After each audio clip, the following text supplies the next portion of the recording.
بسم اللہ الرحمن الرحیم۔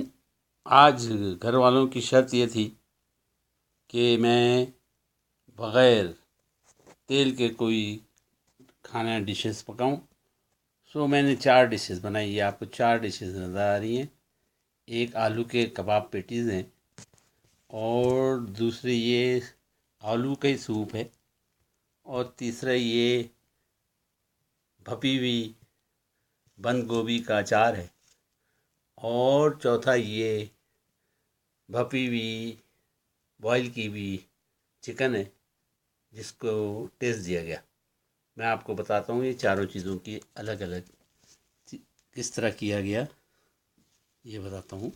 میں نے ایک چکن کو 1100 گرام کی چکن کو تقریباً 1100 گرام کی چکن کو ٹکڑے کرنے کے بعد اس کو بوائل کیا، اور اس میں 2 بڑے آلو ڈال دیے۔ ان آلوؤں سے کباب بنائے، اور بریسٹ کے اس چکن کے بریسٹوں سے چکن کے گوشت کے کباب بنائے۔ پھر بند گوبھی کو بھاپ کے اس کو مسالہ دیا۔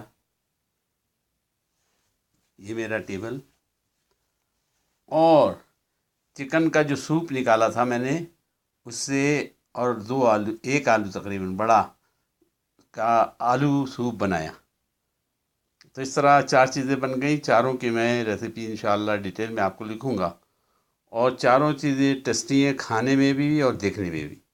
یہ میرا ٹیبل آپ یہ دیکھیے، پھر سے دیکھیے، یہ بند گوبھی ہے جس کا اچار ہے، اور یہ چکن ہے صرف ابلی ہوئی، اور اس کے اندر کالی مرچ، تھوڑا سا زیرہ پاؤڈر، ہری مرچ کے ٹکڑے، نیمبو ٹپکایا گیا، اور یہ کباب اس میں 2 آلو ڈالے تھے، ایک بڑا آلو، دونوں بڑے آلو تھے، ایک بڑے آلو کے 4 کباب بنائے۔ اس طرح یہ ایک ایک کباب جو ہے ایک ایک لوگوں کے لیے کافی ہے، 4 آدمیوں کا کھانا۔ اور اس میں سے 1 آلو نکال کے، اور اس میں چکن کا سوپ ڈال کے اس کو گرائنڈ کیا، اور اس کو پکایا، اور اس کو ہری مرچیں، لال مرچیں، نیمبو اور دھنیے سے اور زیرے سے اس کو گارنش کیا، اور پھر پکایا۔ الحمدللہ چکن سوپ زبردست بنائے، چکن آلو سوپ زبردست بنائے۔ خالی آلو کے کباب وداؤٹ فرائی ہیں، بوائل کرنے کے بعد۔ اس کو میں اس کی ریسیپی آپ کو لکھ دوں گا، یہ بنائیں۔ اور یہ میرا چکن زبردست بنی ہے، کھانے میں مزہ آ جائے گا۔